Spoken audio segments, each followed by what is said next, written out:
وضو کرنا پڑے گا، بڑی محنت کے ساتھ قرآن اٹھانا پڑے گا، اور گھر کے ایک کونے میں تنہائی دیکھ کر بیٹھنا پڑے گا، اور وہ وقت مہینے میں یا ہفتے میں ایک بار آئے گا۔ ہمارا حال یہ ہے کہ ہمیں قرآن صرف رمضان میں یاد آتا ہے، پھر تو نہ پوچھیے ختم قرآن، ایک قرآن، 2 قرآن، 3 قرآن، اور ایک دوسرے سے کمپٹیشن۔ صحابہ کرام قرآن کو ترتیل سے پڑھتے، یعنی ٹھہر ٹھہر کر پڑھتے، کیونکہ یہ نبی صلی اللہ علیہ وسلم کا طریقہ تھا۔ مسند احمد کی حدیث ہے، مسلم بن مخراق فرماتے ہیں، عائشہ رضی اللہ عنہا کے سامنے ایک مرتبہ کچھ لوگوں کا ذکر کیا گیا جو ایک ہی رات میں 1 یا 2 مرتبہ قرآن پڑھ لیتے تھے، تو عائشہ رضی اللہ عنہا نے فرمایا ان لوگوں کا پڑھنا نہ پڑھنا برابر ہے۔ میں نبی صلی اللہ علیہ وسلم کے ساتھ ساری رات قیام کرتی تھی، تب بھی نبی صلی اللہ علیہ وسلم صرف سورہ بقرہ، سورہ آل عمران اور سورہ نساء ہی پڑھ پاتے تھے، کیونکہ نبی صلی اللہ علیہ وسلم ایسی جس آیت پر گزرتے جس میں خوف دلایا جاتا تو اللہ تعالیٰ کی پناہ مانگتے اور دعا کرتے، اور خوشخبری کے مضمون پر گزرتے تھے تو اللہ تعالیٰ سے دعا کرتے اور اس کی طرف اپنی رغبت کا اظہار فرماتے۔ اس کا مطلب کہ تیز رفتاری سے قرآن پڑھنا ناپسند کیا گیا ہے۔ سنن ترمذی کی حدیث نمبر 2949 میں حضرت عبداللہ بن عمر رضی اللہ عنہ فرماتے ہیں، رسول اللہ صلی اللہ علیہ وسلم نے ارشاد فرمایا، جو شخص 3 دن سے کم وقت میں قرآن پڑھتا ہے اس نے اسے سمجھا ہی نہیں۔ صحابہ کرام نے اپنی سہولیت کے حساب سے دنوں کو بانٹ رکھا تھا، کسی نے 3 دن، کسی نے 5 دن، کسی نے 7 دن اور کسی نے 11 دن بنا رکھا تھا قرآن کو مکمل پڑھنے کے لیے۔ حضرت عبداللہ بن عباس رضی اللہ عنہ فرماتے ہیں، میں کوئی ایک سورہ ترتیل کے ساتھ پڑھوں، یہ میرے نزدیک اس سے بہتر ہے کہ میں پورا قرآن بغیر ترتیل کے ختم کر لوں۔ اور ہماری سپیڈ کیا ہوتی ہے؟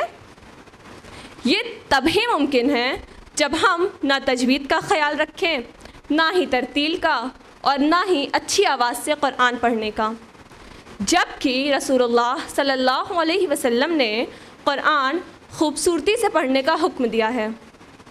ابو داؤد کی حدیث نمبر 1468 میں برا بن عازب رضی اللہ عنہ فرماتے ہیں، رسول اللہ صلی اللہ علیہ وسلم نے ارشاد فرمایا، قرآن مجید کو اپنی آواز سے مزین کیا کرو۔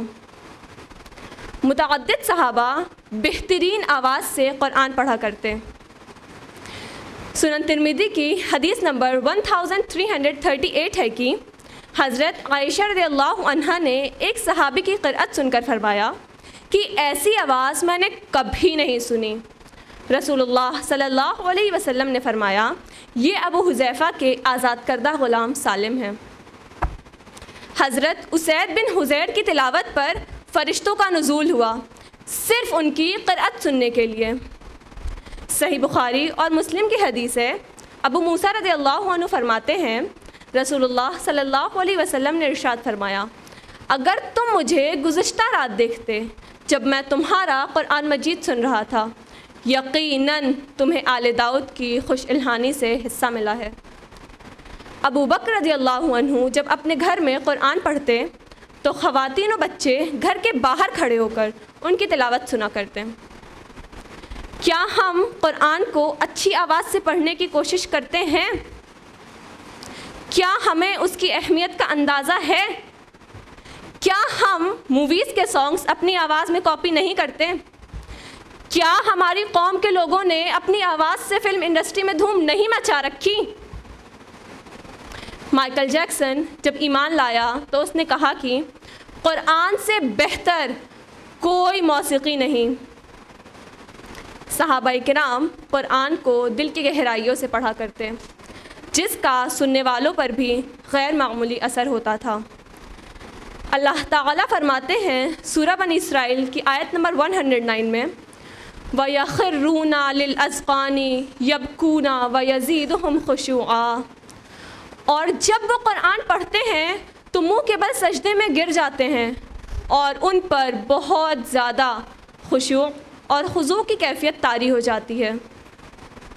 صحابہ کرام کا یہی معاملہ تھا کہ جب وہ قرآن مجید کی تلاوت کرتے تو دوران تلاوت جنت کی آیات آتی تو وہ تلاوت روک کر اللہ تعالیٰ سے دعا کرتے، اور اگر جہنم کی آیات سے گزرتے تھے تو تلاوت روک کر اللہ تعالیٰ کی پناہ مانگا کرتے۔ اب آئیے بات کرتے ہیں ہم تدبر قرآن کی۔ صحابہ کرام آیات قرآنی پر غور و تدبر کرتے تھے، کوئی بھی بات سمجھ نہ آتی تو رسول اللہ صلی اللہ علیہ وسلم سے دریافت کرتے۔ صحابہ گروپس میں قرآن ڈسکس کیا کرتے۔ بہت سارے صحابہ جب کسی حکم میں پھنس جاتے تو حضرت عائشہ رضی اللہ عنہا سے پوچھنے جاتے، کیونکہ وہ رسول اللہ صلی اللہ علیہ وسلم کے پاس زیادہ رہتی اور کوئی بھی بات سمجھ نہ آتی تو سوال کیا کرتی، جب تک بات واضح نہ ہو جائے سوال کرتی رہتی۔ کچھ صحابہ قرآن کی کچھ آیات اس طرح سمجھتے تھے جیسے سب نہیں سمجھتے تھے۔ حضرت عائشہ رضی اللہ عنہ، حضرت عمر رضی اللہ عنہ، حضرت عبداللہ بن عباس رضی اللہ عنہ، حضرت عبداللہ بن مسعود رضی اللہ عنہ وغیرہ قرآن کو اور بھی بہتر طریقے سے ایکسپلین کرتے تھے۔ ذرا سوچئے، صحابہ کرام عربی زبان بہت اچھی طرح جانتے تھے، اس کے باوجود جو صحابہ قرآن کی آیات پر زیادہ غور و فکر کرتے تھے وہ بات کو اچھی طرح پا لیتے تھے، اور ہم جو عربی زبان سے بالکل بھی واقف نہیں ہیں، ہمیں کتنی ضرورت ہے قرآن کو سمجھنے کی۔ صحابہ کرام کا اولین مقصد قرآن کو پوری طرح سمجھنا تھا، کیونکہ ان کا اس پر مکمل ایمان تھا کہ قرآن ان کے رب کا کلام ہے اور وہ اپنے رب کی بات سمجھنا چاہتے تھے۔ کیا ہمارا ایمان نہیں کہ یہ ہمارے رب کی گفتگو ہے، اس کا حکم ہے؟ کیا ہمیں اسے سمجھنے کی فکر نہیں کرنی چاہیے؟ کیا ہم ایسی محفلوں میں وقت دیتے ہیں جہاں ہم قرآن سیکھ سکیں؟ کیا ہم بھی قرآن ڈسکس کرتے ہیں؟ ہمارا سارا وقت فیشن، ٹرینڈز، جیولریز، شاپنگ، سسرال کے مسئلے ڈسکس کرتے ہوئے گزر جاتا ہے، اور ہم بس وقت کا رونا روتے رہتے ہیں۔ شرم آنی چاہیے ہمیں اپنا وقت ان فضولیات میں صرف کرتے ہوئے۔ آئیے اب ہم بات کرتے ہیں حفظ قرآن کی۔ متعدد صحابہ کے بارے میں آتا ہے کہ وہ قرآن مجید کو یاد کرنے کا بھی اہتمام کیا کرتے تھے۔ صحیح بخاری کی حدیث نمبر 4481 میں حضرت ابی بن کعب کے بارے میں مروی ہے، ابی اقرأنا، یعنی ابی کو سب سے زیادہ قرآن یاد ہے۔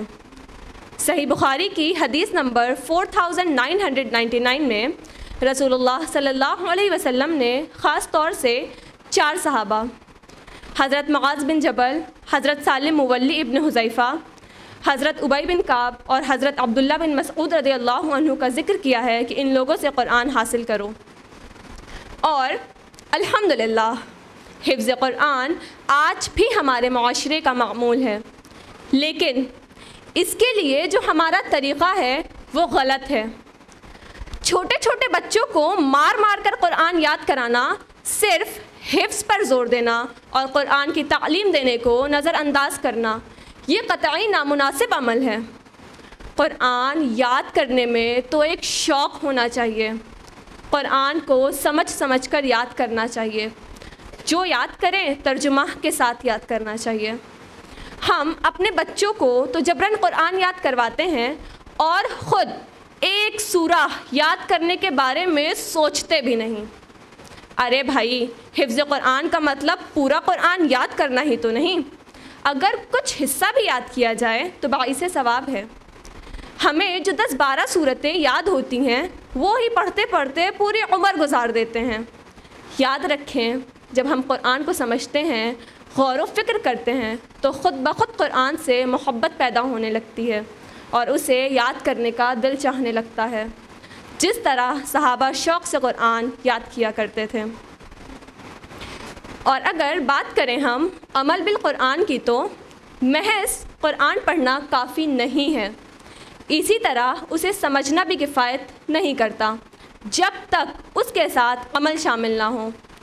عمل کے بغیر جنت کی سوچ بے بنیاد ہے۔ درجات کی بلندی عمل سے ہی ممکن ہے۔ جس کا عمل زیادہ ہوگا وہ درجات میں بھی زیادہ ہوگا۔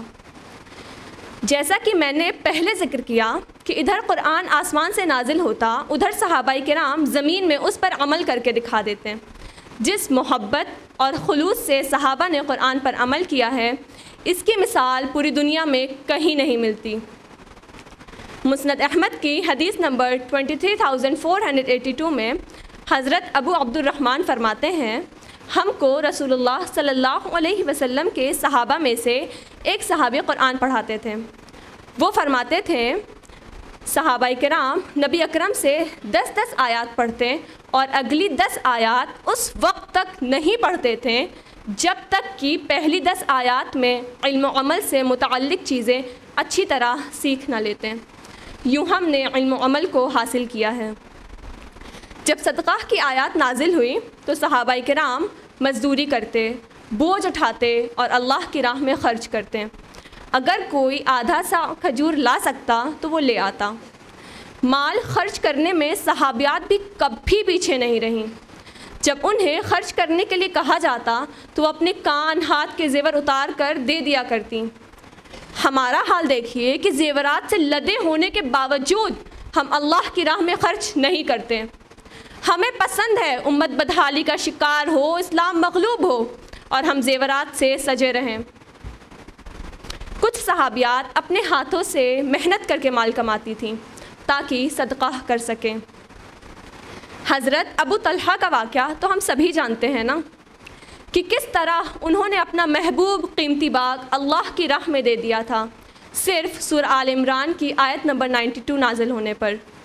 لن تنالوا البر حتی تنفقوا مما تحبون، تم نیکی کو نہیں پا سکتے جب تک کہ اپنی پیاری چیز اللہ کی راہ میں خرچ نہ کرو۔ جب سورہ نور کی آیت نمبر 31 نازل ہوئی، وَلْيَضْرِبْنَ بِخُمُرِهِنَّ عَلَى جُيُوبِهِنَّ، مسلمان عورتیں اپنے سینوں پر اوڑھنیاں ڈال لیں، تو تمام صحابیات کے بارے میں آتا ہے انہوں نے اپنی اپنی چادریں لیں، ان کے ٹکڑے کیے اور دوپٹے کی طرح انہیں استعمال کرنے لگیں۔ ہمیں کیا لگتا ہے یہ حکم صرف ان کے لیے تھا، ہمارے لیے نہیں؟ ہماری خواتین اس طرح قرآن سے روگردانی کرتی ہیں جیسے قرآن کے احکام ہمارے لیے ہے ہی نہیں۔ ہمارے دوپٹوں اور حجاب کا جو حال ہے اور جس طرح ہم اپنی نمائش محفلوں میں کیا کرتے ہیں وہ ناقابل برداشت ہے۔ اور پھر ہماری خواہش ہے کہ ہم بھی صحابیات کی طرح جنت کے مستحق ہوں۔ قرآن کے عاملین ہی جنت کے مستحق ہیں، جیسے صحابہ رضی اللہ عنہم۔ مالدار صحابہ کا یہ معمول تھا کہ مسجد نبوی میں جو غریب صحابہ کرام رہتے تھے ان کے لیے کھجور کے خوشے لا کر ٹانگا کرتے۔ کچھ خوشوں میں اچھی کھجوریں ہوتی تو کچھ میں خراب۔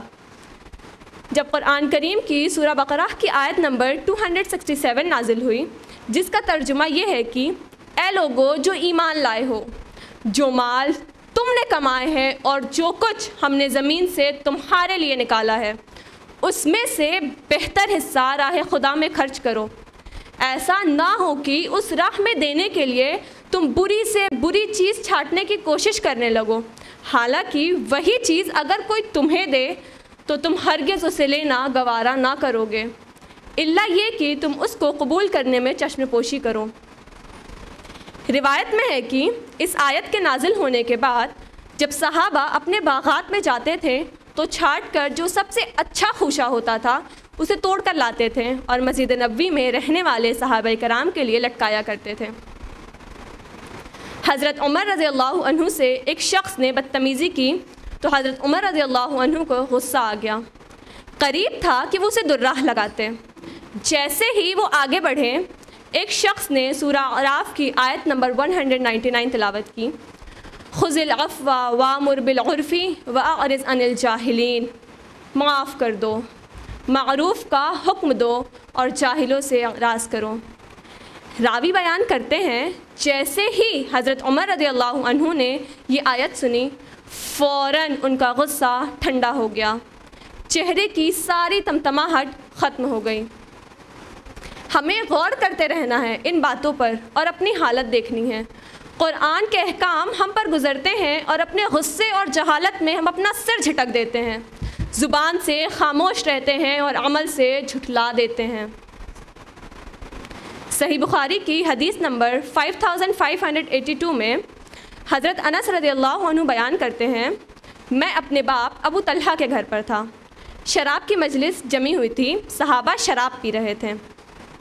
گھر کے باہر سے ایک آدمی یہ اعلان کرتے ہوئے گزرا کہ اللہ کے رسول نے شراب حرام کر دی ہے۔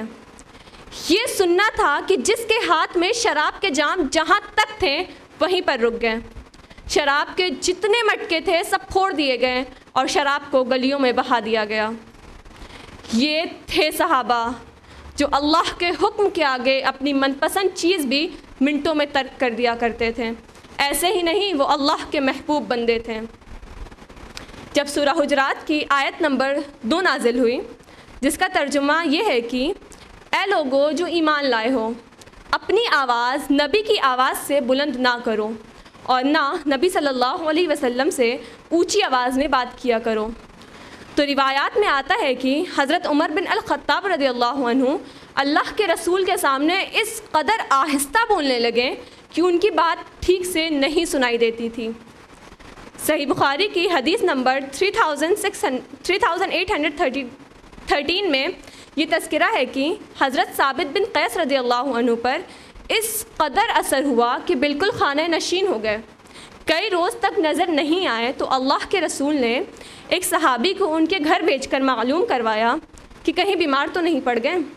انہوں نے فرمایا میں نبی صلی اللہ علیہ وسلم سے بلند آواز سے بولا کرتا تھا، میں تو جہنمی ہو گیا۔ جب اللہ کے رسول کو معلوم ہوا تو آپ صلی اللہ علیہ وسلم نے فرمایا نہیں، وہ جنتی ہے۔ ہم آواز کیسے بلند کرتے ہیں؟ ہمارے سامنے حدیث بیان کی جاتی ہے اور ہم جراح کرتے رہتے ہیں، اپنی بات اوپر رکھتے ہیں۔ اللہ اکبر، بہت ڈرنے کا مقام ہے۔ ہمارے سامنے اللہ اور اس کے رسول کا حکم آئے اور ہم اگر مگر لیکن کرتے رہ جائیں تو ہمارا ایمان کامل کیسے ہو سکتا ہے؟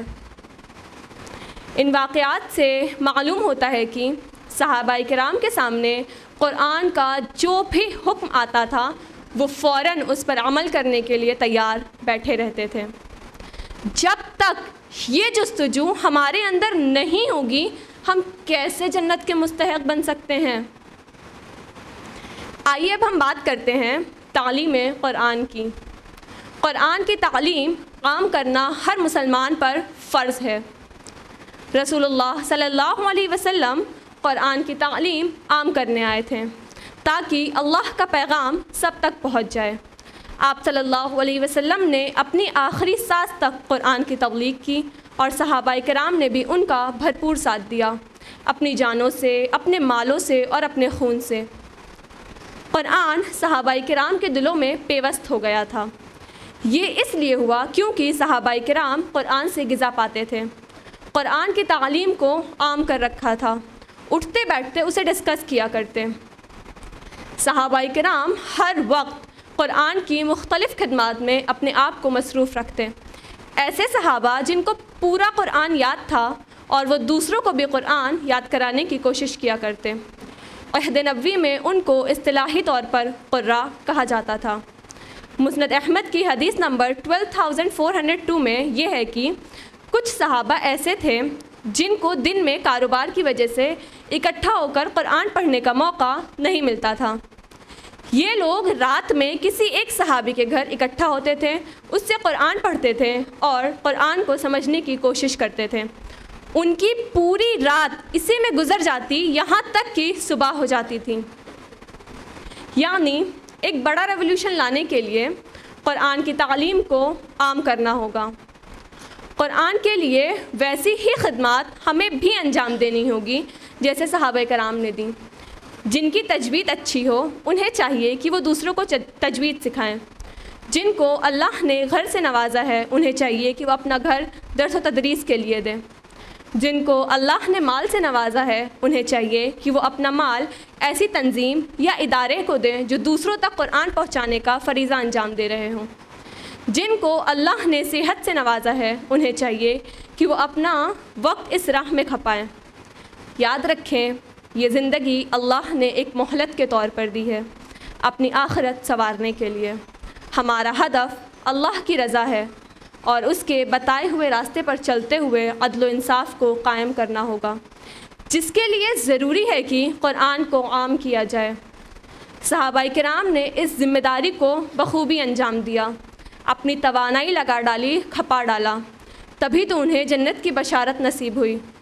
رضی اللہ عنہم ورضوا عنہ کی خوشخبری ملی، یعنی اللہ ان سے راضی ہوا اور وہ اللہ سے راضی ہوئے۔ ہمارے لیے انہی کا راستہ کامیابی کی راہ ہے، اور اگر ہم کسی اور کی راہ چلیں تو وہ ہلاکت ہے۔ میں اپنی بات سورہ بقرہ کی آیت نمبر 137 سے ختم کرنا چاہوں گی۔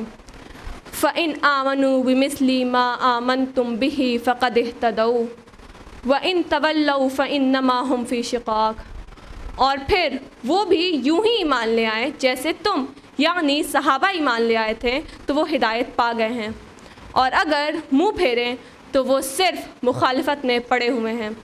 جزاکم اللہ خیرا وآخر الدعوانا ان الحمد للہ رب العالمین، والسلام علیکم ورحمۃ اللہ وبرکاتہ۔